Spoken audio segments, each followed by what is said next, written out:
want to welcome everyone to this meeting. This is our first attempt at a hybrid meeting. You will all remember that prior to COVID, we met in person, but there have been a number of requests from our members that we try to arrange meetings in person and also provide a means for those who are tuning in remotely to have an opportunity to join us. So this is our first attempt at a hybrid meeting. It may get a little out of control, but I think we're pretty well organized. So I want to thank everyone for being here this morning. I'm just enormously happy today to have the sustainability director for the town of Winchester, Ken Pruitt, with us. Ken is going to speak to us about the town's climate action plan. And I just want to add that we're very interested in having town issues associated with science and technology before us as a group. So in December, we're going to have Patrick Roche from Good Energy speak to which runs wind power for the town of Winchester, to speak with us. So this is the first attempt in a continuing discussion, a conversation that will involve things that are associated with technology in the town of Winchester. So on that basis, I'm happy now to turn the floor over to our guest for today, Ken Pruitt. Thanks, Ken. Thanks for being here today. Thanks, Ron. Thanks for having me. Plug you in. Sure. The battery doesn't die on you. And just wave, and before I share the screen and start the PowerPoint, just want to mention, in addition to being the town's sustainability director for the last 3 years, by the way, I just passed my 3rd anniversary, which it went very quickly. I've been a resident in town since 2010. Put both my kids through the Winchester school system, still live here with my wife. I've been a town meeting member since 2014, so I'm involved in the community in a number of ways, and it's a terrific community. I feel very lucky to also be employed by the town as the sustainability director, and it's a pleasure to be here. And with that, maybe I'll start the presentation. Let me just say, if you do have sort of key questions while I'm in the middle of the presentation, and it's going to be distracting to you to not get an answer right away, I don't mind. I don't mind you sort of jumping in and asking the questions as we go, and then of course we can just have an extended Q&A at the end. And with that, let me get started.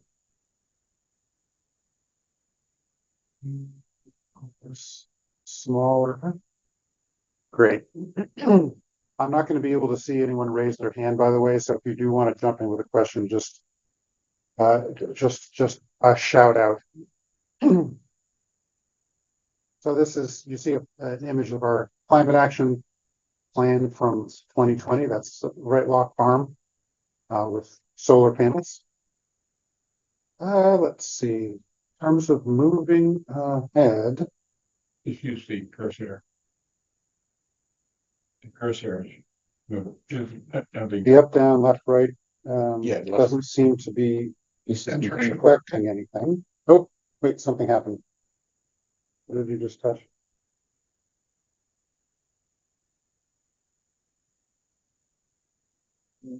Maybe if I just do. Oh, it seems like it might be lagged. Yeah, okay, now it appears to be working. Great. Okay, we're good.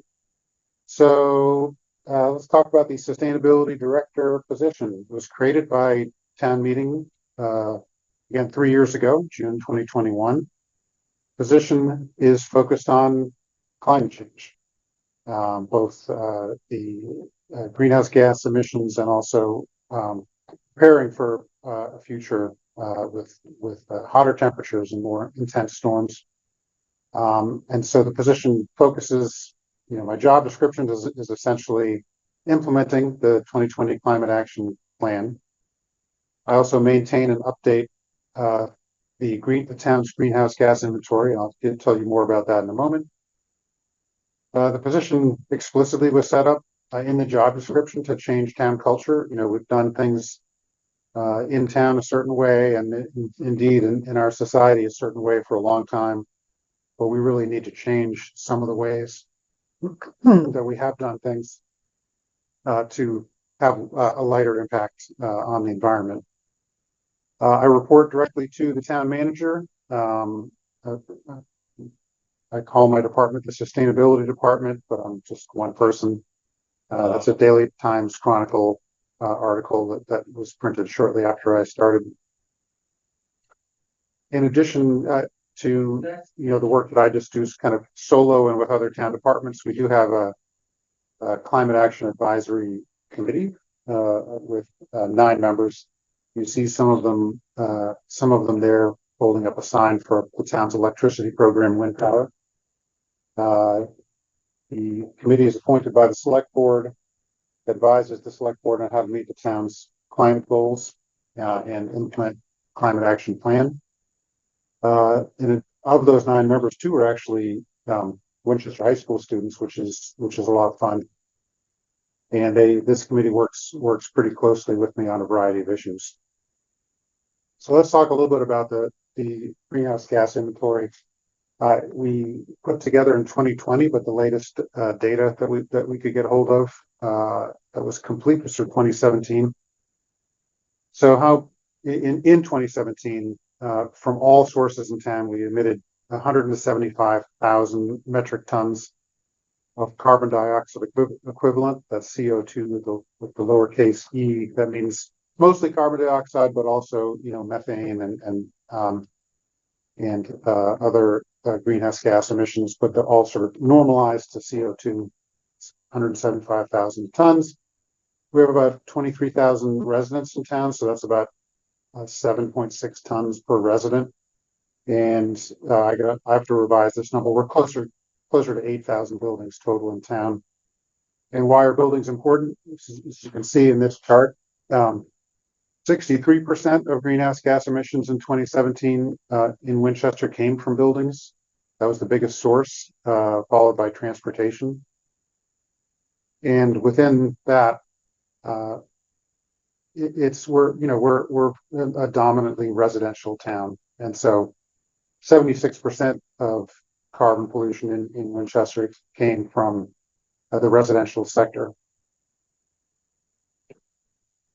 So back in 2020, the town wrote and approved a climate action plan. It was in order to effectuate the select board's voted goal to reduce carbon pollution 80% by 2050. And so this plan focuses on the following sectors: our energy supply, buildings, transportation, and solid waste. In addition to that, as I mentioned at the outset, it also includes measures to help make Winchester more resilient in the face of climate change. So preparing for heat and increased drought, intense storms, and flooding. And so those are the 2 major divisions within the climate action plan: reducing carbon pollution and making the community more resilient. So this slide is pretty important. I'm going to go over the key 3 components of how climate action plan intends to make Winchester essentially carbon neutral. And that is to maximize energy efficiency, whatever is mostly focused on buildings, but we should minimize the amount of energy that we need for our buildings and transportation. That's the first key of the key 3. Second of all, electrify everything, so that the only energy being used in town is electricity. We're not burning anything anymore. That would be for electric heating of our buildings, water heating, and cooking. also clothes drying, but also to electrify transportation, so that all vehicles are powered by electricity, not fossil fuels, but also that we make it easier to avoid needing a vehicle at all. And then finally, of the key three, if we're efficiently using energy and we're only using electricity, if we then supply that electricity from carbon-free sources, we are then emitting no greenhouse gas emissions. So if you understand these key three elements, it helps to understand everything else that is in the climate action plan on the carbon reduction side of things. And by the way, the state of Massachusetts has a climate action plan. It's not called that, but that's what it is. And it has basically the same approach. Many other cities and towns have climate action plans. They have basically the same approach. Minimize energy use, electrify everything, provide that electricity from clean sources, and you're done. Easier said than done, but that's the approach. So what do we mean by maximizing energy efficiency? New buildings are pretty energy efficient. I'll say something about that in a moment, thanks to our building codes. But all of our buildings are not new. The 8,000 buildings that we have in town include buildings that go way back, indeed hundreds of years. And they were not necessarily built with energy efficiency in mind. What can you do about that? For an existing home, you can blow insulation into the walls. You can seal air leaks around windows and doors. Those are two key things you can do. How much progress we're making. If you look on the right here, this is the home energy rating system, HERS scoring system.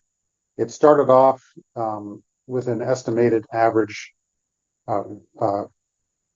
home that uses energy in 2006, and that was labeled as a HERS score of 100, that amount of energy use, that level of energy efficiency. In 2020, the average new home in Massachusetts was using about half of that energy, which gave it a HERS score of 51. That's quite a bit of progress. A home that uses zero energy would have a HERS score of 0. And the current building code actually requires new buildings to have a HERS score of 42. So we've made quite a bit of progress since 2006. So Winchester, the building code in effect in Winchester is called the Stretch Energy Code.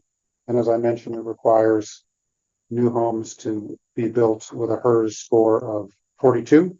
Or if you make it all electric, no on-site combustion of fossil fuels, you can get a little bit of a break on the efficiency, and you can have a HERS score of 45. To give you a sense of what's possible, the new Lynch Elementary School, currently under construction, that will open to students in the fall of 2025, will have what's called an energy use intensity of 25, which is roughly comparable to a HERS score. And so you can see that it would have a very low use of energy. It's going to be close to what's called the passive house standard, which is the gold standard for incredibly well insulated, air sealed buildings. It's going to be heated entirely with electricity using heat pumps, and there's going to be no on-site combustion of fossil fuels. It will be a net zero energy building. All energy used on site will be fully offset with both rooftop and parking canopy solar. So the Lynch Elementary School is a great example of what's possible with a new building, even a very large building such as a school. So how are we promoting energy efficiency? Quite a bit of information on the Sustainability Department website. Mass Save, which is run by the utilities in Massachusetts, conducts free energy audits. I encourage anyone listening who has not had a free energy audit through the Mass Save program at their home, either ever or certainly even within the last 3 years, to get one.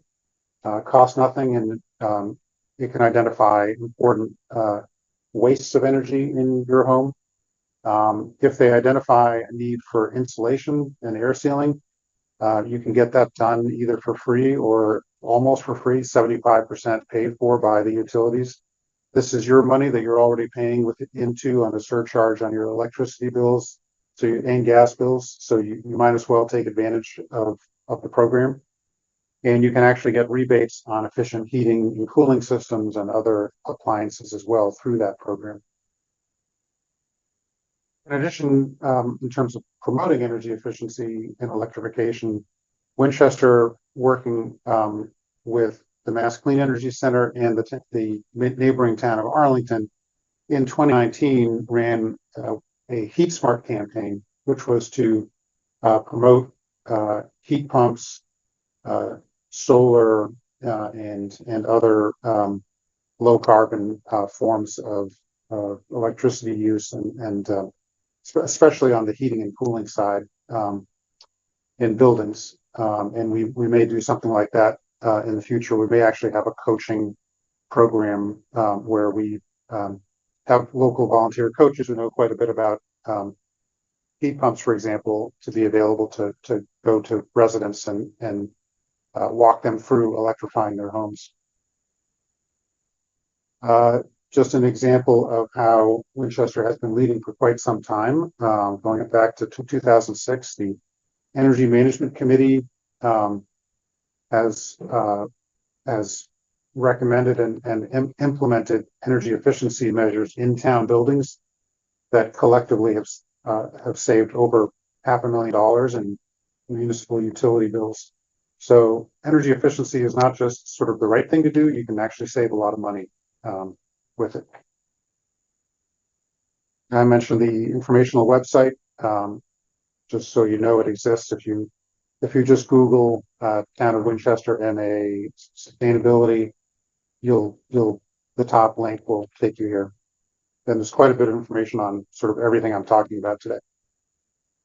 It has an overview of the key 3 measures that I mentioned, and it goes into solutions for buildings, transportation, electricity supply, including it for your own home, and then also recycling and composting, and then climate resilience, as I mentioned.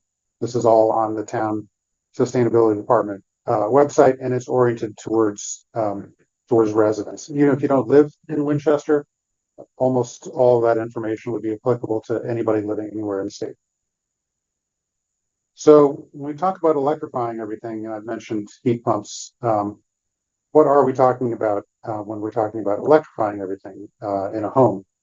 So that means heating your home with heat pumps, and heat pumps I know this is a technology forum, and you typically do super deep dive on one piece of technology, or often do, and this is really a summary of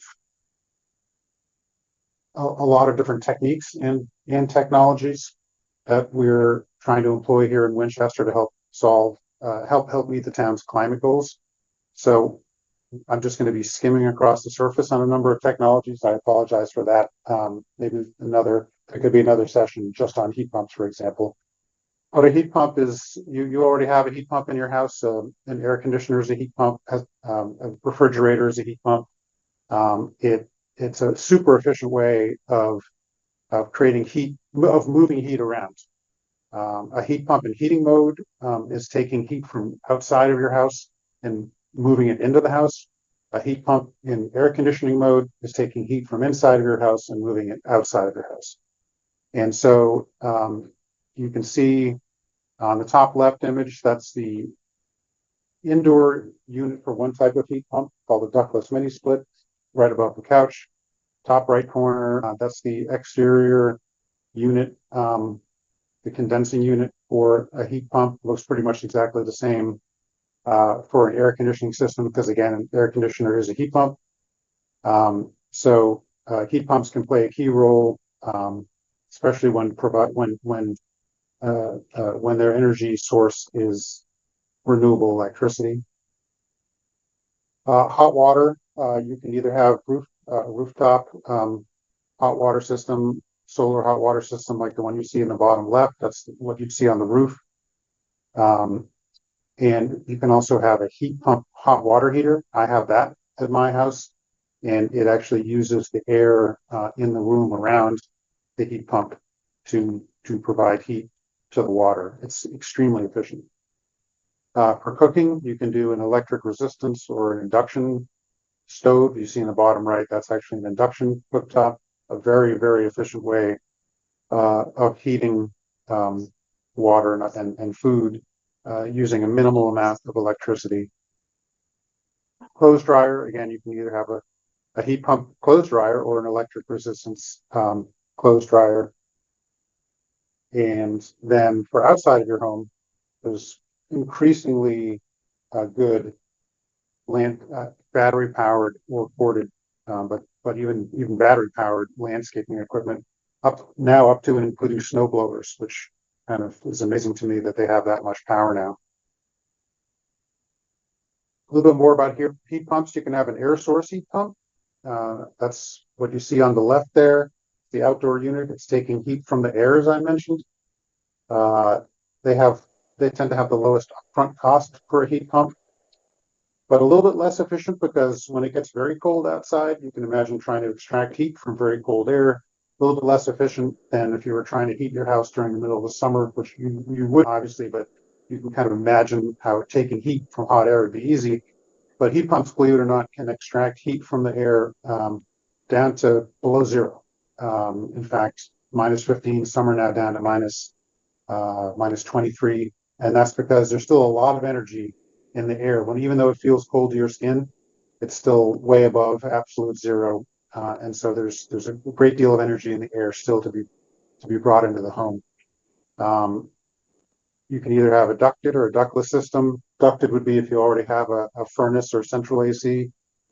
And then the other key type of heat pump is a ground source heat pump. That is a heat pump that's actually moving heat back and forth with the ground outside of your home and under the ground. It's more efficient because ground temperature stays at around 55 degrees Fahrenheit all year round. And so you're not, during the winter, for example, you're not trying to take, 5-degree Fahrenheit air and condense it down to, 80-degree air or, 90-degree air blowing into your house. You're only taking it from 55 degrees up to that 80 or 90 degrees, which is obviously much less energy. So Ken, Yeah. Drew had a question earlier in regards to ground source heat pumps. The Lynch School, as you mentioned, they have heat pumps. So they have ground source heat pumps, or they have air to air? It's an air source heat pump system. Really? We looked a little bit at the potential for ground source heat pumps at the Lynch site. There was some concern that there might be some soil contamination in certain parts of the property, and that if we started digging, we might not like what we found, and then we'd have to bring in remediation. There was some uncertainty around that. For the next probable school project, which would be Morocco, we're going to do some soil exploration. At least this is what I hope we'll do, and I'll be advocating for it well enough in advance. You might even have more of a problem over Morocco. Yeah. Consider the history of that land that was over there. So, yeah, so that's one factor is, you have to have, where you're trying to drill into needs to be suitable for sure. For the wells.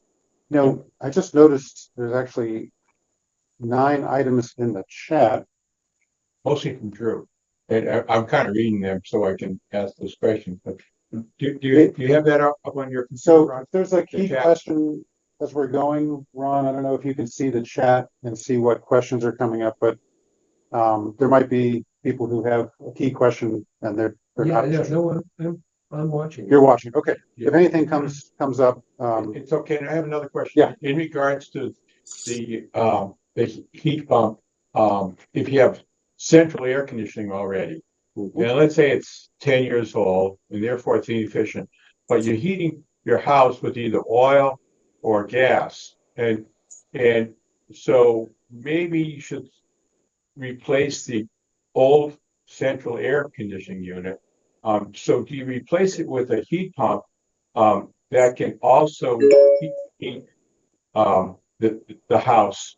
So this is in regards to central. So in my house, I have the ductless, but this is not ductless. So Right. does that make sense? Does it make economical sense, first of all, but then also environmental sense? Is two questions.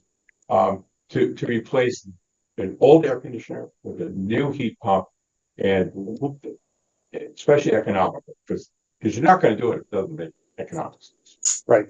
That can be a very economical time to make a change from a combo central AC system and fossil fuel heating system to just one central system, whether it's air source or ground source heat pump that will provide both your heating and cooling. The reason that's economical is if you wait until a moment when you need to replace a central part of your HVAC system anyway, why not use that opportunity to not you're already going to spend a certain amount for that one component. Why not make it efficient and do it at the same time? So yeah, that is a good time to do it. Ken, on that point, would it make sense sometimes to just replace the furnace with a smaller heat pump than a bigger one and retain the old air conditioner? Generally not. Heat, if you can just have one piece of equipment doing all of your cooling and heating, now you're just purchasing and maintaining one piece of equipment, and you have it ducted all to the same unit. You're not dealing with dampers that are switching from one system to another and that type of thing. So generally, it's more efficient if you can just have one system. But another key thing on the cost is ground source heat pumps more efficient, so less expensive from the energy side for cooling and heating than an air source heat pump, but the upfront cost is higher. So the return on investment is longer. But once you get there, so it might take 15 years for you to pay back the ground source heat pump as opposed to maybe 6 years for an air source heat pump. But then after that, your electricity costs are super low. So there's no right answer. It's kind of like, do you buy or lease a car? One makes more sense financially in the long run than the short run. It's just sort of one key factor is how long do you plan to continue living where you're living? If you're planning to be there for 30 more years, ground source heat pump might make a lot of sense. If you're going to be leaving in 10 years, you're to some extent subsidizing the next owner. So there is a higher upfront cost on ground sources. But is there like a payback period that one should think about as a decision factor, assuming you're going to stay long enough? But what's the payback? Yeah, it kind of, each home is different, and so the heat pump itself, a ground source heat pump, can be more or less expensive depending on the kind of soil you have, how difficult it is to put the wells in, how much, how well insulated your house is. So the main thing I would recommend is to get, if you're interested in potentially doing ground source heat pump, get 2 or 3 ground source heat pump quotes and 2 or 3 air source heat pump quotes to meet all of your heating and cooling needs, and then you can kind of run the numbers yourself based on that. In fact, I did that for my house, and the ground source was 3 times the cost. So yeah, so it was 25,000 for mini splits for house, but it was 75,000 for ground source. So it was quite substantial. There are very substantial federal and state rebates for both air source and ground source heat pumps. More higher for ground source heat pumps. For example, if you under the current Mass Save program, if you replace your cooling and heating system with a ground source heat pump, they'll give you $15,000. And there's additional, you can get a third of the cost of the system paid for with a federal tax credit. So between those two things right there, it's driving the cost down considerably. But even with that, ground source, there's no way around it. It's more expensive than air source. Quick question on valuation. Tax laws vary, but Yep. This being a significant both cost and payback over time, do assessors yet take this into account in valuation of property up or down? Because that would be both an incentive and also a measure of what decision you would make. I don't think it's a good question. I don't think there's a uniform set of practices amongst assessors. I think for the most part, they don't really address the HVAC system in the valuation of homes. It is what I've heard. As long as there's a viable heating and cooling system, and it's almost more the age than the type. But I've heard, from my colleagues in other communities, their assessors are all over the map on how they take into account the value of HVAC systems. Longer term, that would be something to try to put some state standards in. The state usually will look at things like that, and what is done is once there's a consensus upon what would be required, local communities can accept the option of that rule or not. Yep. And that allows communities to test it over time, and then eventually everyone comes into it. But that's a significant factor, particularly with an older population or people who may be here shorter term. We'd want the incentive to have these longer term systems that would be helping us all. But it's I think about that in terms of our assessment. I do agree with that. And if I were buying a home and I saw that there was a ground source heat pump system that had been put in 5 years ago, that I'd be willing to pay more for that house, because I'd know that my utility bills would be very low. So it would be a real plus.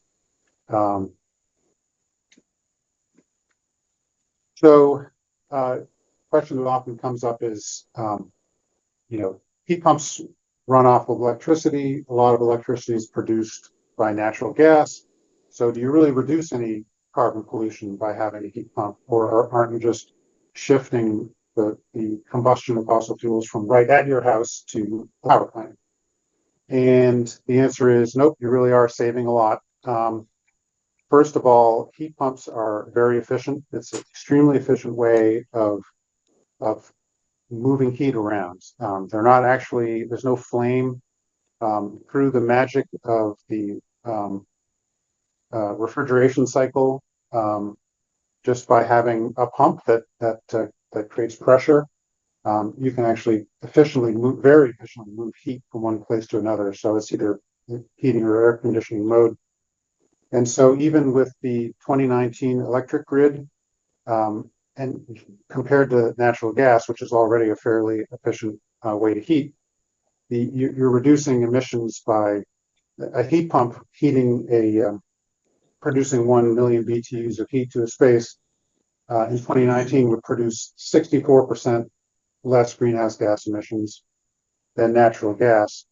And because the electric grid is fairly rapidly greening in New England, especially Massachusetts, by 2050, we're essentially going to have a fully renewables fueled electric grid. And so by heating and cooling your home with a heat pump, you'll essentially be producing close to 0 pounds of carbon dioxide when doing so. But even today, you're producing less than half the emissions to heat your home and cool your home with a heat pump than with a gas furnace. So again, for those of you who want to learn more, there's quite a bit on my website here at the Town Sustainability Department under the heading of electrification. But there's also a really excellent state website from the Massachusetts Clean Energy Center, and it's called Clean Energy Lives Here. It's just so well done. Goes into even further depth on some of these topics and has information on rebates. So if you're at all interested in this topic, I highly recommend that you go to Clean Energy Lives Here and tool around a bit. Speaking of incentives, this is a great time to electrify. mentioned Mass Save. They have a $10,000 rebate if you convert your home to an air door heat pump. I mentioned a moment ago to Walter that the rebate is $15,000 if you convert to a ground source heat pump. The maintaining fossil fuel backup, that I think that is actually changing under the new Mass Save 3-year plan. So I should put an asterisk under the maintaining the fossil fuel backup for emergency purposes. That may go away. It may go away which way? Meaning that if you to get the $10,000 or $15,000 whole home electrification rebate, you have to completely eliminate your fossil fuel system. That's the way it is now, or that's the way it's proposed? I think that's the way it's headed. And you'll have to, remove the piping or what have you. So wow, I don't like that at all. Especially when the temperature comes down to 0 degrees, and you're using a lot of electricity in the middle of the night. And so if everyone's using a heat pump, at that point, the cost of electricity and the mode of generation is going to be mostly through natural gas. So those homes that are using heat pumps, air heat pumps, should really have a backup system so it takes the load off the grid. I think that's crazy that you can't have a fossil fuel backup system. Because that's what I turn my heat on when it gets down to 0 degrees. That's in my backup. Yeah, it's it in part depends on the efficiency of the home, depends in part on the efficiency of the heat pump. But yeah, we're right now the peak electrical use on an annual basis in New England comes during the summer on the hottest, most humid days. That's when the grid is producing. Yeah, but it's going to change as everyone goes to heat pumps. That's just what I was going to say. Yeah. It's expected within the next couple of decades to move to a winter peaking grid, which is exactly to your point. So Mass Save is, there's the utilities run Mass Save. They're having debates between the two of them and with the state over maintaining whether the full home electrification incentive should be available to those who maintain fossil fuel for the coldest days or not. And it's an ongoing debate for reasons that you raised, but there's concerns that if people have it as a backup, that they might, someone new might move into the home and not really understand the system and just run the gas all year long. So it's complex. It's a fertile area of debate. But in addition to heating and cooling, I mentioned you can get insulation and air sealing done for close to zero if you get a Mass Save audit and they identify opportunities at your home. You can also get heat pump water heaters, which again I have in my house. It is fantastic. It uses almost no energy and makes our water nice and hot for showers. You can get high efficiency dryers, programmable thermostats, LED lighting, all for heavily discounted prices through the Mass Save program. And if you just do just Google Mass Save, you go to the Mass Save website, click on residential, and everything will be laid out for you. Plus, there's information on my website. If you are interested in building a new home or a new building of any kind, Mass Save also has very generous upfront incentives to build all electric, to build highly efficient for new buildings. One just technical point that needs to be on some of these displays. Some of them are absurdly small in print size. You can expand your screen, but I myself sometimes forget. There ought to be a readily available button that says you can expand the print size from 4-point to 12-point. Particularly for those of us who, are busy thinking, but then it's too small. A lot of people, I'm sure, are lost to the site. Yeah, it's something I grapple with when designing the content on the sustainability department website. I don't want people to have to scroll through 800 pages, but at the same point, I want them to actually be able to read it. So it's a fair point. I have a question. Yes. Does it help to keep the water on slight drip in the bathroom so that the water doesn't get too, because you don't want it to be too warm for yourself. So how does that work? Yeah, generally the only time I recommend someone have Can't hear. oh, sorry. Yeah, so I was gonna suggest, particularly for the people on Zoom, if you repeat Yeah, the repeat the question question. for answer. So the question was, whether, under what circumstances it makes sense to leave a faucet dripping, basically. The only time it makes sense, in my mind, is if, you're gonna be away from home for an extended period in the wintertime, and you put your heat down pretty low, and you're concerned that the pipes might freeze. And then with a very slow drip, you can actually prevent that from happening in certain circumstances. At Because, least in the nights. yeah, particularly at Especially night, in the night, or all those hours you're asleep. You don't want that. yeah, I mean, if you have sufficient heat, and it takes a long time for pipes to freeze. It has to be well below zero. I generally don't recommend it unless you're going to be away from home for a period of time. So yeah, As part of the technologies you listed, I've been approached by a company that's trying to sell me a gas-fired fuel cell system that does everything you want, heating, cooling, as well as selling electricity back to the company, the grid. Yeah. So what do you think of that sort of solution? So the question was, an audience member had been approached by a company that sells natural gas powered fuel cell units that provide heat and energy, that you can sell your excess electricity back to the grid. I don't really know anything about systems like that. I will say, if it is powered by fossil fuels, it would be, releasing carbon pollution. And, from that standpoint, I wouldn't be in favor of it.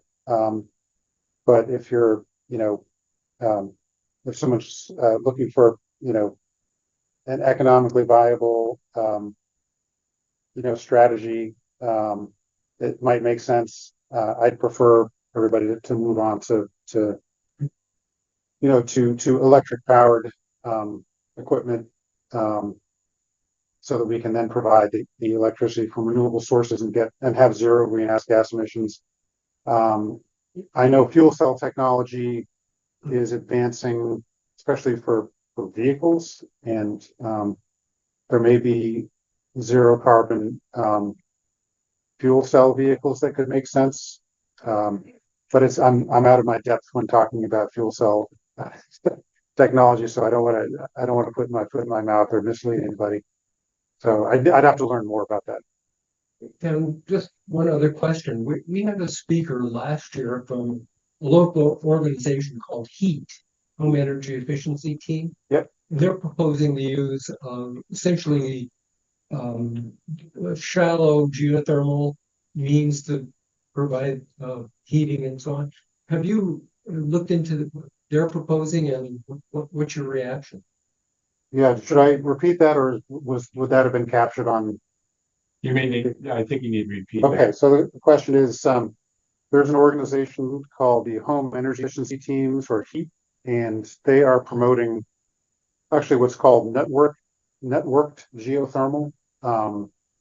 And the utilities are actually doing 2 pilot tests of networked geothermal systems in the state right now. I think one's in Framingham, and I think the other one's in Lawrence or nearby. And the idea is, because ground source heat pumps, which is another way, just the other way of saying geothermal heat pumps, are expensive. The reason they're expensive is drilling the wells. So what would happen with network geothermal? Looks like we're getting, I think we're all set now. So instead of each homeowner drilling, maybe 2 300 to 400 foot wells in their own yard, under network geothermal, the utility would drill wells for an entire neighborhood or an entire college campus or what have you. So there'd be economies of scale. You bring in the drill rig and they drill, maybe even up to hundreds of holes. And that would either be in, a field area, or it could even be underneath the roadway, because you can have these wells underneath the parking lot, for example.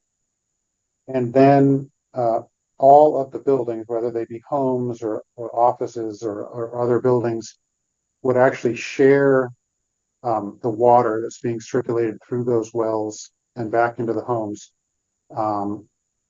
powering ground source heat pumps that are in the buildings.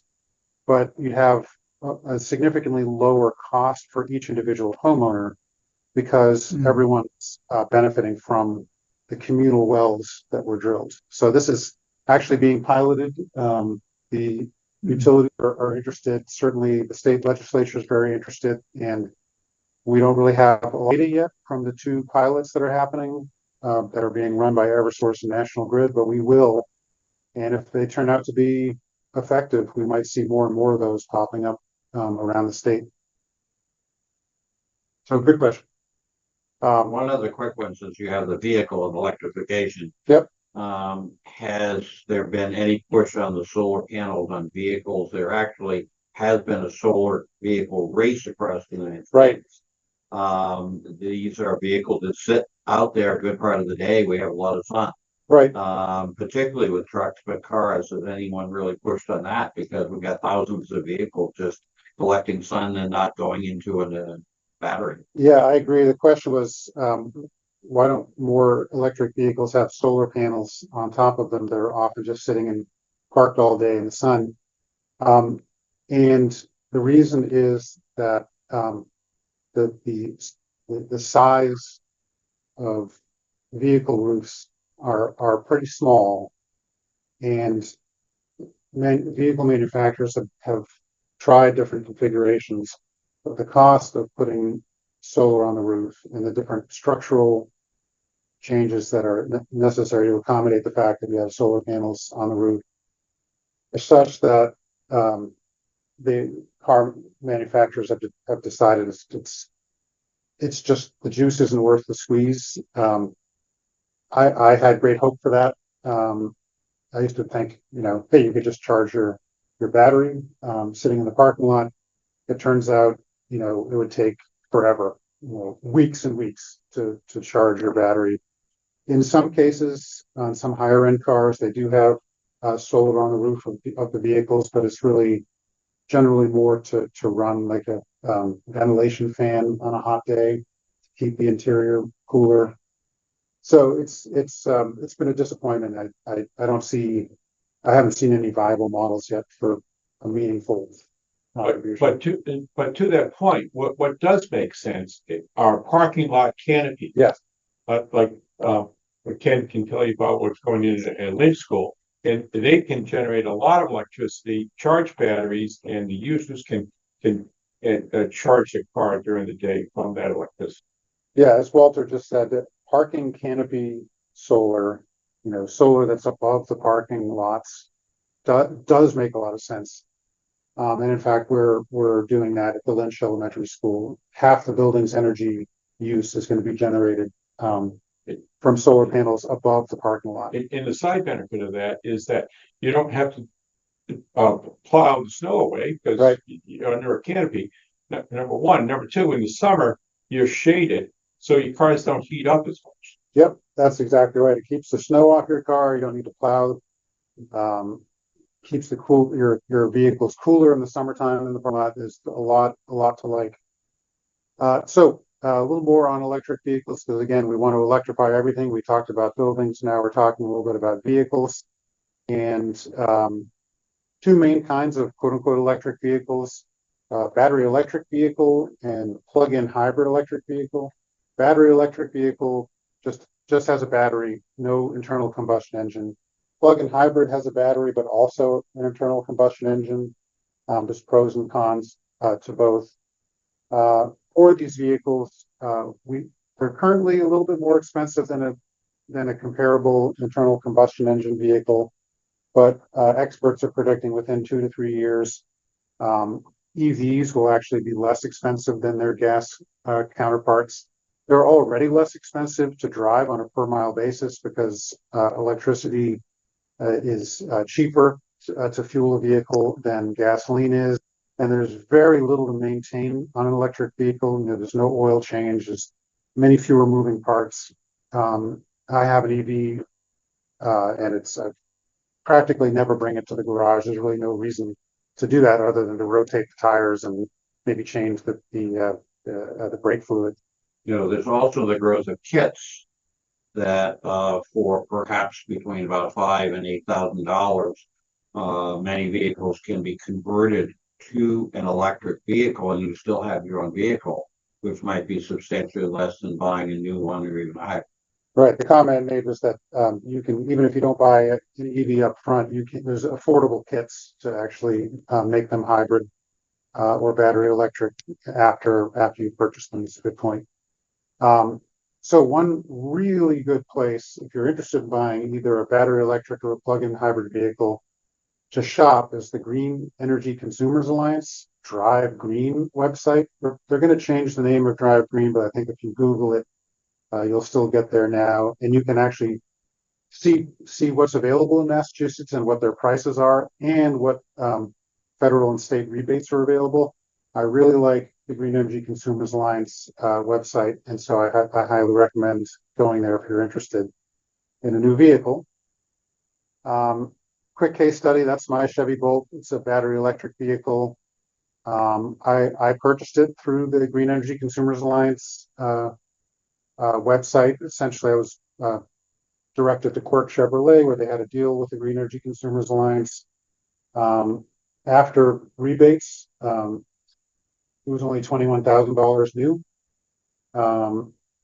And you see it. It's definitely the economy version of an electric vehicle, but I love it. There it is, plugged in at my house. It's being charged by a $600 EV charging station that I had an electrician in. It was $900 for the electrician, but that's because he had to bring the circuit from the furthest possible location on the other side of the house. Your costs would likely be lower. Outside. And yes, my garage is full of junk all the time. I can't park a car in it, unfortunately. Well, there's this fire issue with some of the cars. Yeah, I think that's been addressed. Chevrolet did a recall, and they've now, I think, identified any problematic battery cells, including on mine. They gave me a new battery pack, and so now I'm totally comfortable parking it inside. It's just there's no space. Speaking of charging, what if you can't charge at your house? Most people will, but there's public EV charging around town. There's 6 level 2, which is kind of moderate speed charging stations located in Winchester, many more in surrounding communities. 2 high-speed EV charging stations are about to go live right here in the Jenks lot. There's 3 others at Bonnell Ford on Cambridge Street. These high-speed called DC fast charging stations are popping up all over the place, including along highways. So EV purchasers should increasingly have less what's called range anxiety in going on long road trips, because there are many more public EV charging stations, especially the fast kind, coming along highways. Can the NLX one, is that what you have going in here? No, it's one that I looked at for out here. The charging. They're brick now. They're out of business. Oh, NLX is out of business. That's interesting. Well, I'm glad we didn't get NLX. Turned off all the past DC charge. Oh, wow. I guess we dodged a bullet. I looked at NLX originally. We ended up with a FLO product that's in the parking lot. Hopefully they won't go out of business. Okay. When you say fast charging, how fast is that? So there's three levels of charging. There's level 1, which is basically just 120 volt wire that you can plug right in your house. You'll get about 4 miles of driving range per hour of charging with a level 1 charger, which is very slow, but that's, you can, after 10 hours, that's 40 miles. A lot of people don't drive more than 40 miles each day. A lot of people can get away with just a level 1 charger at home. Level 2 chargers, like the one that's at my house that you saw in the last picture, and that you see at top right on this picture, generally provide about 25 miles of driving range per hour of charging. So it's basically 7 times as fast. And then DC fast charging, or level 3 charging, like we're putting in at the Jenks slot here, has a variety of speeds, but generally you can add hundreds of miles of range in 15 to 20 minutes. So it's closer, not quite a gas station experience, but much closer to it. And particularly helpful for someone who lives in an apartment building, for example, who can't put a charger on the wall at home because they don't own the wall. And they don't want to leave the car parked in a parking lot for 8 hours to fully charge. They could, pull into a fast charger and charge up their vehicle in 20 minutes, 15 minutes while they get a cup of coffee or something. It opens up the ownership possibility for apartment dwellers in a way that a level 2 or a level 1 might not, which is exactly why we're putting them in the Jenks here. And the last bullet here, there's a free app for your smartphone called PlugShare. You can see a little screen grab. It'll show you where charging stations are near you, if they're in operation, if they're free versus being used, how much you have to pay, etc. So it's pretty convenient. Is there a time limit on how long you can park at one of these charging stations? Some have time limits and some don't. For the Jenks fast chargers that we're going to put in, I intend to require that you have to be charging while you're plugged in. And because they're fast chargers, no one's going to need to be parked there for more than maybe an hour at the outset. Once you're charged, we intend to have an idling fee.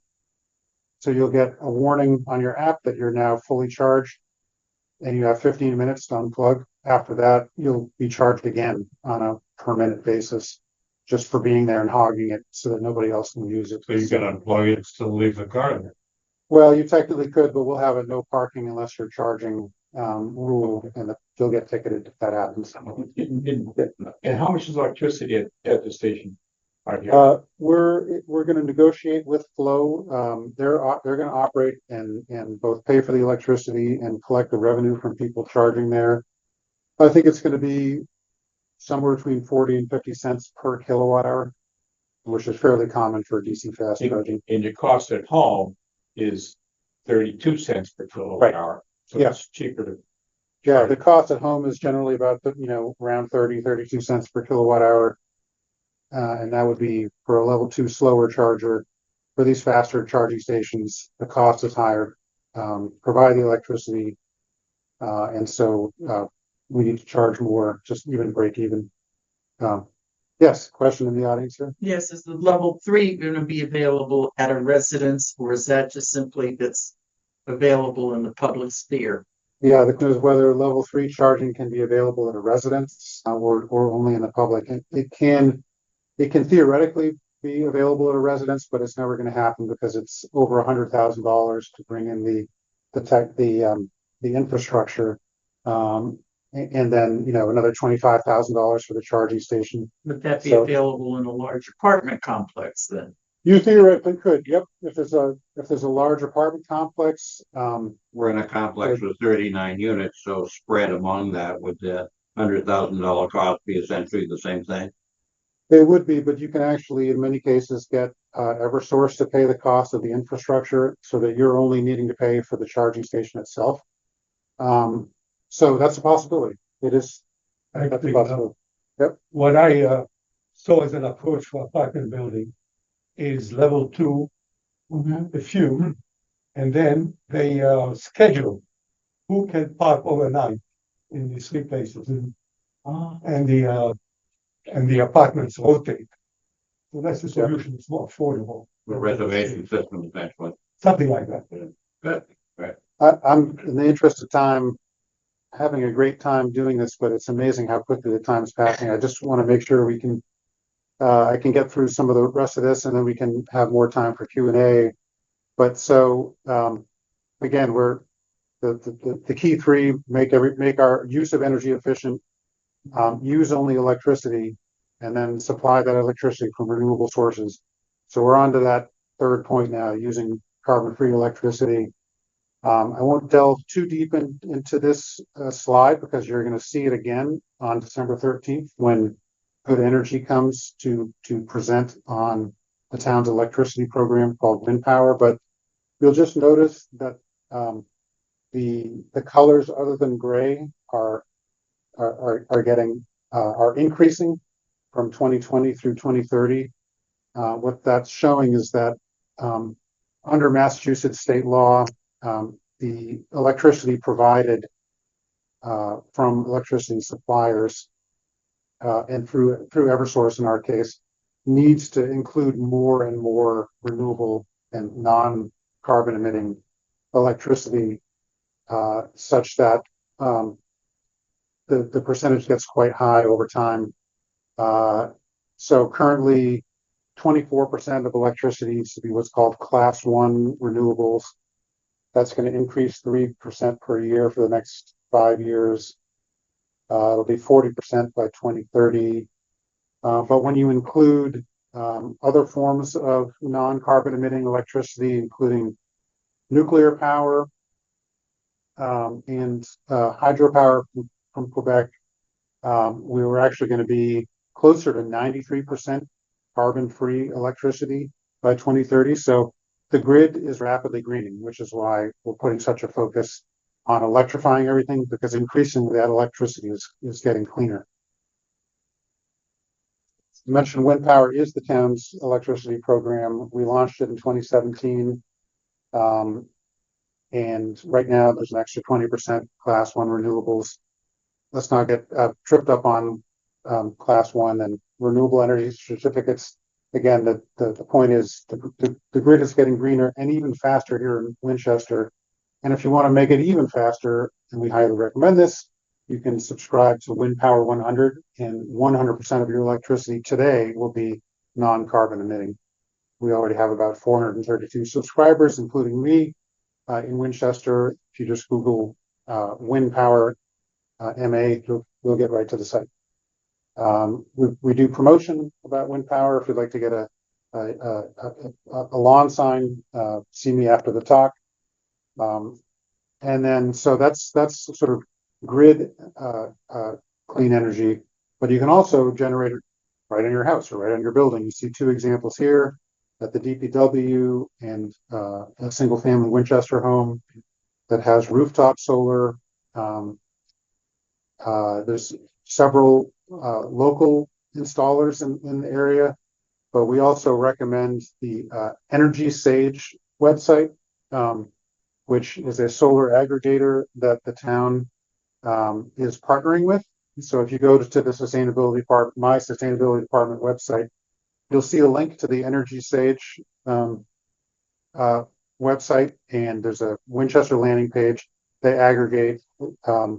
You get multiple quotes from installers, and they're carefully vetted, not just by you, but also by Energy Sage.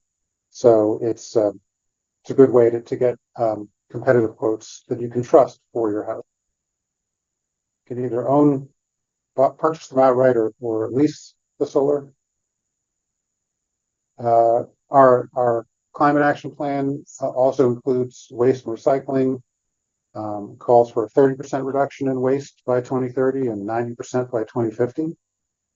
How do we do that? We maximize recycling, maximize composting. You might be surprised to learn, as I was, that more than 25% of trash generated in Massachusetts by weight is food waste, because it's wet and heavy.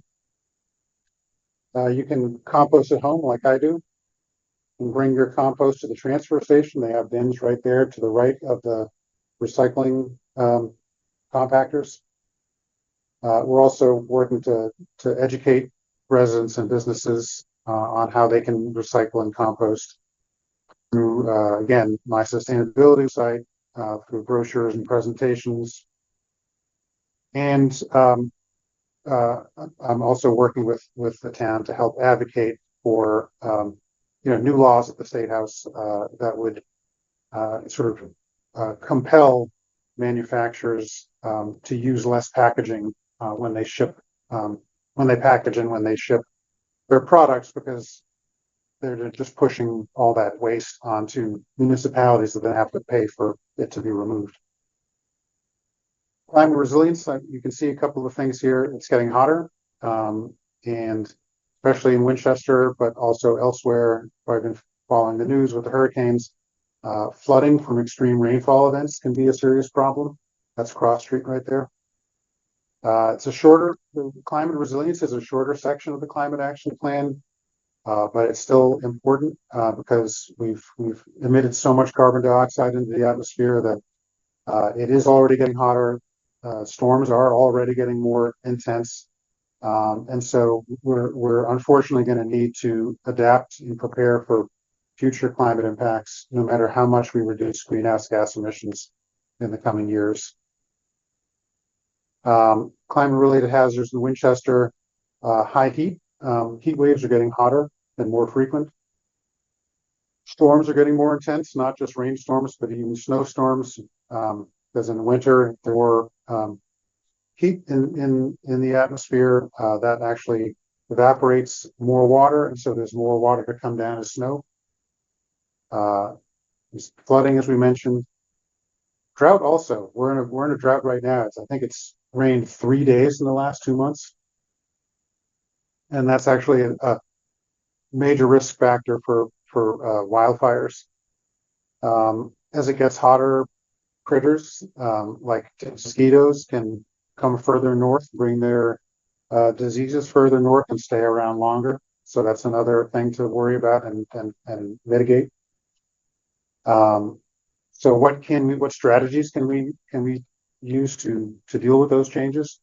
The town has a heat response strategy that I authored with Climate Action Advisory Committee. We have the sustainability website, which has mitigation and resilience content. There's just a couple of, I mentioned these things, green infrastructure. So obviously a street that's shaded by trees is going to be a lot cooler, release a lot less heat locally than one that's just all blacktop. You can see a nice tree-lined street example right there. You can also infiltrate stormwater into the ground better, so that less of it is flowing as sheet flow and flooding on your streets. You can see an example of that bottom right. That's a stormwater wetlands. There's one of those right the corner of Church Street and Waterfield Street. And this is just a high-level example of what happens when you have more trees. The redder colors are where summer temperatures on August 12, 2021 were higher. The more yellow colors were where the temperatures was cooler. You can see Winchester kind of in the middle of the blob there on the left. Much cooler temperatures in Somerville, Everett, Chelsea, Revere, Boston, Winthrop. And that's because of the trees that we have here. The more trees you plant, the cooler it is in your community. And so that's why one of our strategies is to plant more trees in Winchester. What about permeable paving surfaces? Because it's nice to have a perfectly clean parking surface, but then when cracks develop that will allow water to go into the ground, they're sealed off, which increases flooding. Is there any standards about that, or has there been any attempt to deal with that? Because the town itself could, I understand there's a way of putting permeable bricks and things, but I don't know too much about that. Yeah, the question was about permeable pavement and hardscaping, so that even without shunting water off into something like a stormwater wetland, you can infiltrate rainwater right there in your parking lot, right into the ground, for example. And it's a proven technology. It's actually looks the same as regular blacktop, but it allows water to percolate through, and it works just fine. you have to clean it periodically so the pores in the pavement don't get clogged. And you actually have just a giant vacuum cleaner that you drive over your parking lot, and it sucks up the dirt and sand out of the pavement. It's more expensive than regular blacktop, and so that's one challenge. But it's a good point, and it's a proven technology.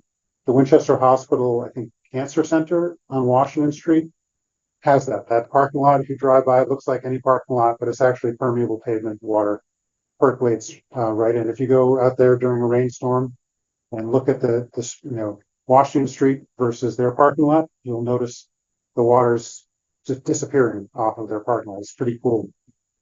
So, and the last thing I'll point out, one thing that's happening right now is to improve the building code. But it's a question first. Go ahead. Yes, go ahead. Yeah, I can. You can wait. Okay. So right now, before town meeting, there is going to be a vote for Winchester town meeting. There will be a vote on something called the Specialized Energy Code. It's a code that would require buildings to be more energy efficient, and it incentivizes electrification up front in a building. As I said, promotes all electric new buildings, doesn't require them, but it incentivizes it. And the way it does that is if you build a new home or other building and it's all electric, no on-site combustion of fossil fuels, there's no difference in the building code compared to today's building code. If you do want to include, gas or oil, for example, for heating or cooking, you can, but you have to sort of future-proof the building by pre-wiring it for easy future electrification. So, for example, some people just have to have their gas cooking. They want their house to have a gas range. You can do that, but you'd have to have a circuit ending in a plug for a gas range located right behind it, so that in the future, especially as the cost for gas keeps increasing and there's increasing concerns about indoor air quality, a future homeowner or that same homeowner could swap out for electric range in the future. And it's obviously much cheaper to do that than to rip open the walls and put a new circuit in from the electric room. And in addition to that, you have to have some rooftop solar, not very much for a smaller home defined as below 4,000 square feet, a little more for a larger home over 4,000 square feet. So that's coming up for a vote. The Climate Action Advisory Committee and I are promoting that as an important step forward, so that at least new buildings are either all electric or easily converted to electricity in the future. Whereas today it's actually expensive and difficult to convert an older home to electricity because the wires aren't running through the walls. You have to rip the house apart to enable future electrification. And so, most buildings are older here, but the state estimates that 27% of buildings statewide in existence by 2050 will be built between now and 2050. The number's probably lower in Winchester, but we're estimating somewhere between 10 and 20% of buildings in Winchester will be built between now and 2050. That includes tear downs. If you tear down a house and replace it, we're counting that as a new building. So this measure, even though it doesn't apply to the majority of our buildings, will still matter. In addition to that, if we adopt, this is really the main reason that the committee and I are pushing for this right now. If Winchester adopts this new building code, it will make us eligible for a new grant program, bring in hundreds of thousands of dollars per year to Winchester for projects like energy efficiency, electrifying buildings, purchasing electric vehicles for the town fleet that we would otherwise have to pay for using taxpayer funds. So we're hoping the town meeting will adopt this code to help us unlock this additional grant funding. And I'll just leave this last slide up for a moment. I'll actually share my slide deck, and it can be sent out to all members who are present and even those who aren't. And with that, I'll just leave this up, and we have, I think, 15 more minutes. And I want to thank you for that. It's really a wonderful perspective. It's so much. What is your background? Did you bring all this to the party? Yeah, I been doing this work for coming up on 30 years, believe it or not, in various forms. So my undergrad degree had nothing to do with this as political science. Technical or? Well, then I went to grad school and got a Master of Forest Science. I was sort of headed towards a degree in some aspect of forestry. Then became my first job was actually calculating the carbon sequestration rate of trees, both forest trees and street trees, and that kind of got me on the sort of climate and energy side of things. Okay. And so then I've done a variety of jobs with municipalities, nonprofits, and been specifically working in municipal energy and climate for the last 7 years. Thank you. Yeah. Tim, I'd like to give our folks who are online Yeah, an absolutely. opportunity to ask questions if they have any. But first, I want to make I think I'll stop sharing the ask a screen too. question, and then I have an observation. As I'm interested in the concept of electrifying everything, but it just seems to me that there's a supply-demand calculus. Let me check a quick thing. Are you sure everyone can hear you? Because on the screen here, it shows your microphone is off. But you can, this microphone here. We can hear him. We can hear him. Closer. You can. Somebody said they can hear you. Okay, never mind. Sorry. Go ahead. Let's see. John, we can correct it, can't we? I think they can hear you. Somebody said. You can't unmute because then it's picking up through two different. Right. Oh, okay. So just talk about it and it'll pick it up over here. Let me just continue for a minute. I think there's a calculus that's pretty important here, and I just like to get your reaction to it. Calculus related to supply-demand changes. As people begin to back off of fossil in a residential community, people begin to back off fossil fuel in their heating systems. For example, there has to be a corresponding increase in the rate of electric generation by renewables or some other source. How will that calculus work? How will you keep track of what's happening in terms of residential demand and the supply from renewables? How will that? Yeah, it's a very good question. There's actually two major challenges in electrifying everything and providing that electricity from renewable sources. One is just generating all that electricity. The estimate is that in New England, we're going to have to, in New England, the amount of electricity consumed by 2050 is estimated to double. We'll be using twice as much electricity. A lot of that is for electric vehicles, actually. But nonetheless, we're going to have to generate twice as much electricity as we're generating right now.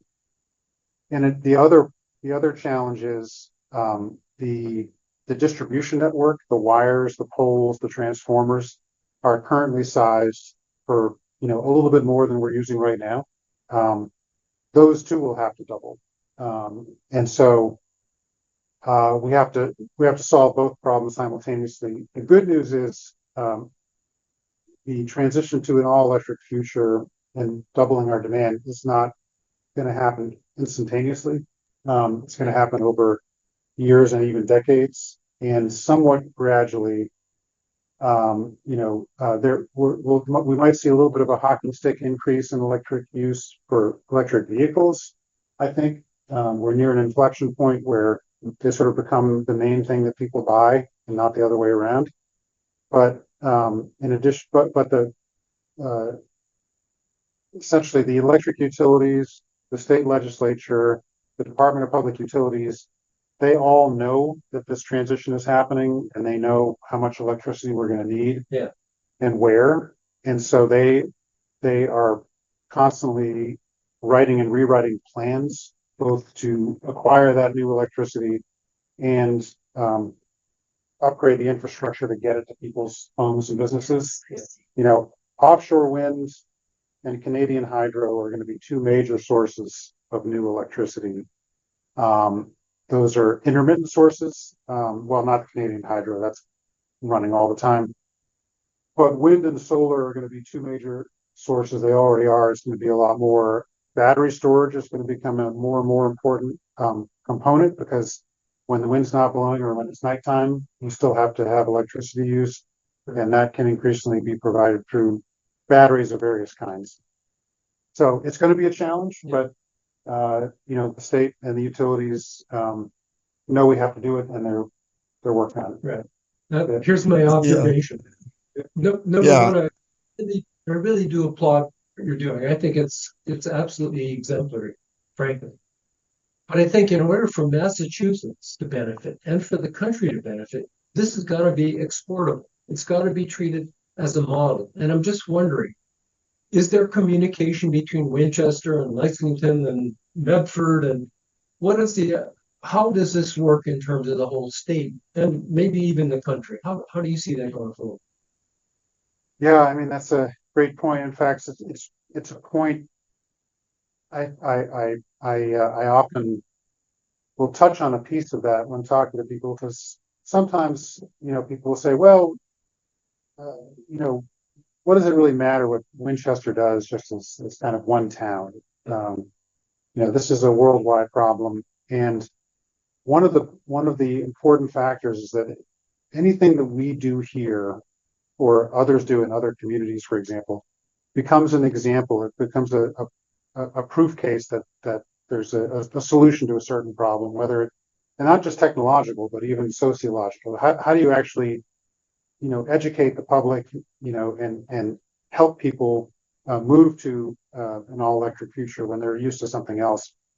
So I'm in regular contact with my counterparts in other communities. There are sustainability directors or different titles, increasingly in every town in Eastern Mass, in part because there's so much grant money available to communities, and somebody has to write those grants and implement the projects. But you know, there are coalitions of sustainability directors, of nonprofits working on these issues, and there really is a lot of communication and information sharing throughout the state, but also from state to state throughout the U.S. We're watching. California tends to be a little bit further ahead of us. They're, you know, a little bit more aggressive on everything I've been talking about, and so it's actually helpful for a state like Massachusetts, because we can watch what they're doing and, you know, emulate the successes and avoid the failures.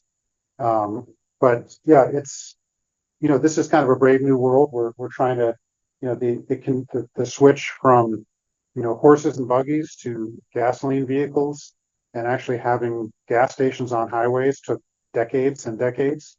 We're trying to, you know, convert from gasoline vehicles to electric vehicles, you know, in like a third of the time. And it's all hands on deck. My daughter's actually an electrical engineer with National Grid in the distribution department, and she and I have conversations all the time. It's just talking about the different challenges of upgrading the grid in neighborhoods. It's a challenge. Yeah, So to elaborate on his question, what are we as a town doing to educate the general populace of this league? Vis-a-vis 2 years ago, there was a huge hue and cry about the crosslink from Wakefield to Woburn and Everett to Woburn in order to keep the power supply.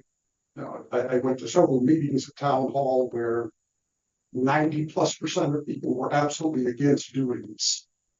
How do we reach out to people and explain that, you know, you're talking about your own future along with? Right. It's a great question. It's around, what about opposition to new electrical infrastructure? If we need to use twice as much electricity and upgrade the electrical grid, you know, what do you do about residents who live next to those upgrades, including new high voltage power lines being put underneath roadways like the kind that have come through Winchester recently. And, it's a challenge. There's education is important. There's a lot of misinformation out there. People get worried about things that frankly science says you shouldn't be worried about. But in addition to that, there is a major bill poised to pass at the legislature right now that will implement electricity infrastructure siting reform. And so some of this, it might not sound, as kind as it should, but the utilities are just going to need to put in more wires, more substations, more transformers, more equipment all over the place, because we are rapidly heading towards an electrified future.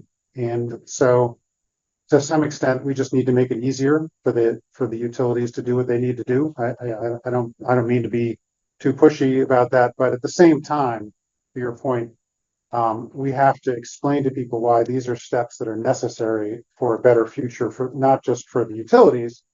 Utilities are just doing what we're asking them to do as a society. People need to understand this is going to actually improve their lives over time. I remember the days when we converted, we had a septic tank issue, and you could not remodel or make improvements on your house until you fixed the septic tank. Right. So I expect we're going to get something like that before it's over. Yeah, the point is, sometimes you have to, if you need to upgrade, if you want to sell your house, you had to first upgrade your septic system. It could be very expensive. And there may be requirements like that for homes as well. I don't know who wants to run, but let's go on. There are 3 hands up online. Oh, there are. I didn't see that. Okay. Let's go to Tom. Yeah, hi. I have a question, particularly about resilience. There's New England has seen a handful of 100-year rainstorms in the last year. Have you actually looked at how Winchester would fare with a like one of these 100-year rainstorms? I guess there was one in Leominster just a few years ago too. Specifically, what's the hazards that you see with like the Mystic Lakes? I think they're part of Winchester and that whole area. You're linked up to Woburn and Horn Pond and all that. So have you looked at the 100-year storms as a possibility of impacting the town? Winchester has actually taken a lot of action to deal with flooding, because we have had serious floods in the past. I think the early 90s might have been the last big one, but we've spent tens of millions of dollars on several phase flood mitigation project, which has been mostly making the Aberjona River, wider and deeper, and putting in, bigger culverts under bridges and things like that to, frankly, just to shunt the water through town faster down to the Mystic Lakes, so it doesn't flood downtown as much as it has previously. And that has been pretty effective. I think that you could still, so the big danger in the future now, because of that, is in Winchester, is less flooding from the Aberjona River and more localized flooding when it rains really hard and the local storm sewer system can't keep up. That's going to be a tougher nut to crack. That's where having more permeable surfaces and stormwater wetlands and more kind of distributed ways of getting water into the ground faster will help. But there's no question we're still going to have flooding incidents in town, and they're going to get worse over time. But I think we're the good news is we're in much better shape now than we were 20 years ago. And it was at great expense, but it's, I think, been worth it.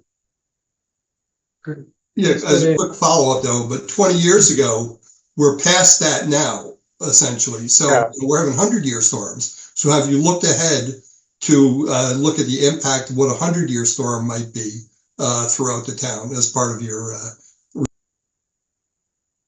Yeah, primarily the engineering department has done that. They are constantly assessing and reassessing storm damage and flooding likelihood under different scenarios, and that's so it's Matt Schuman is the town engineer. Used to be Beth Rudolph, but she's now the town manager. And they have been looking on a regular basis at projected storms and flooding, and it has been exactly what's driven our flooding, our stormwater upgrade efforts. And they're continuing to look at that, and then we'll continue to do projects. Let's go on to Eddie. Yes, actually, I'm continuing on the same theme.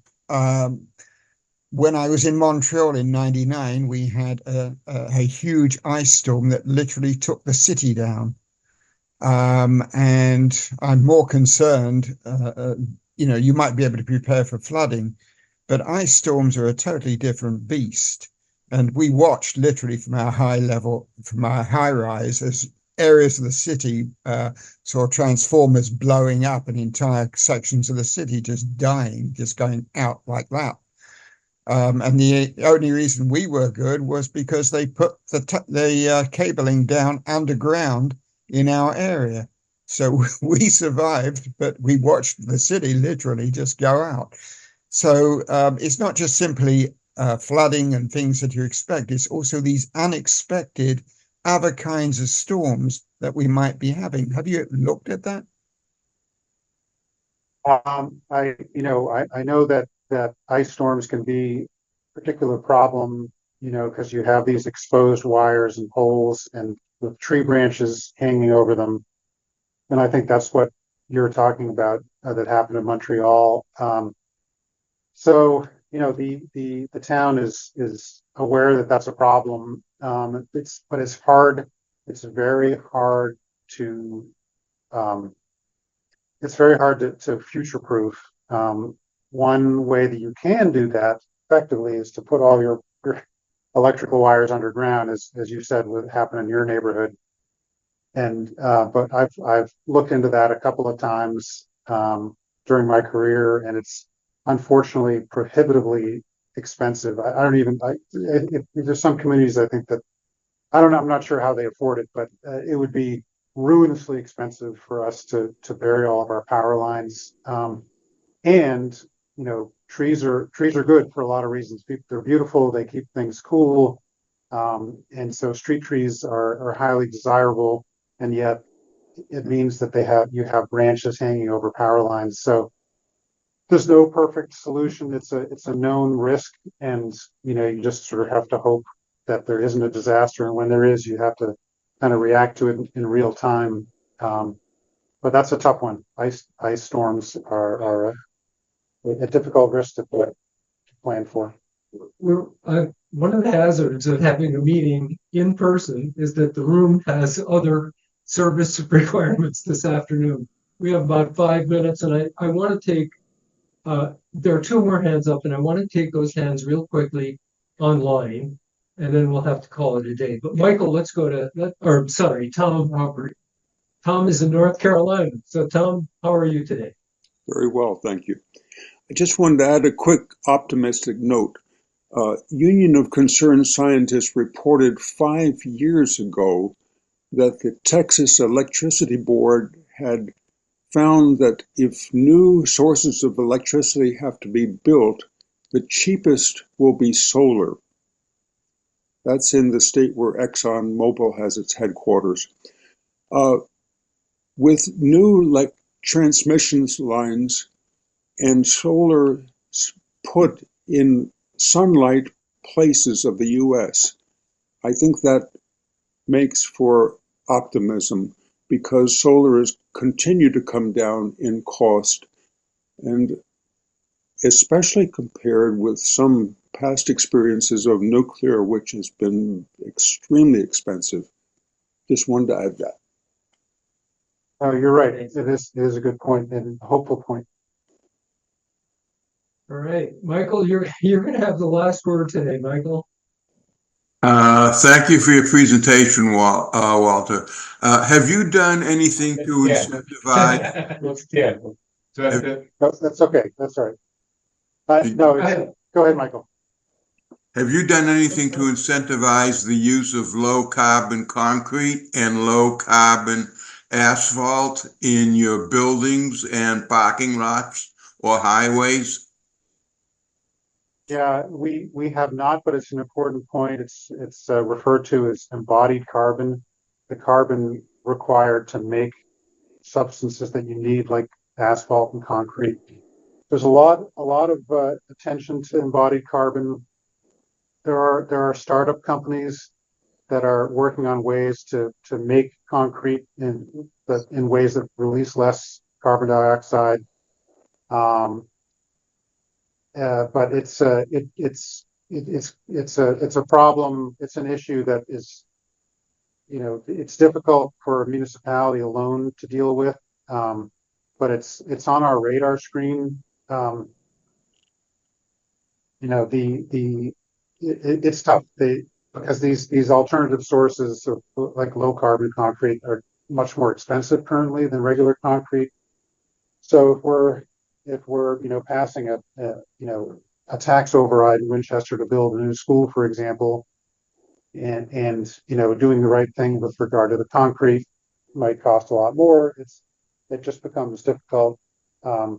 Some communities have looked more at embodied carbon than Winchester has, and some have looked at it less. So I guess it's an important issue. We haven't done almost anything on it yet, but it's a good point. So you're open to being educated on it, then, I assume. Absolutely. Okay. Thanks, Michael.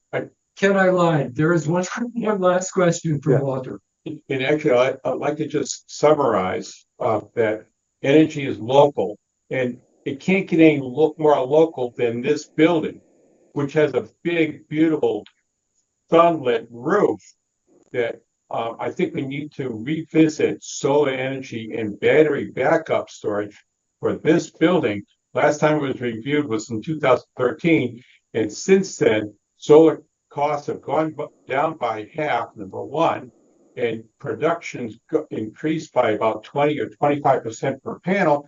And now, with the passage of the IRA, the nonprofit buildings such as this one can profit by getting a 30% tax or a credit on the purchase. So I think it's time when the Jenks Center reviews the roof replacement here that we consider solar panels in energy generation. I think should be local in storage, and then this building can be used as an emergency shelter in the future. Hear, hear. I want to, Ken, I want to thank you. Yeah. Thank you for joining us today. And I also want to say thank you to everyone who has been online. Thank you for the folks in the room here, the Jenks room at the Jenks Center. It's taken a little bit of patience on everybody's part, but I think this meeting has come off very well. So take care, everyone. Thanks for joining us today. Good to see you.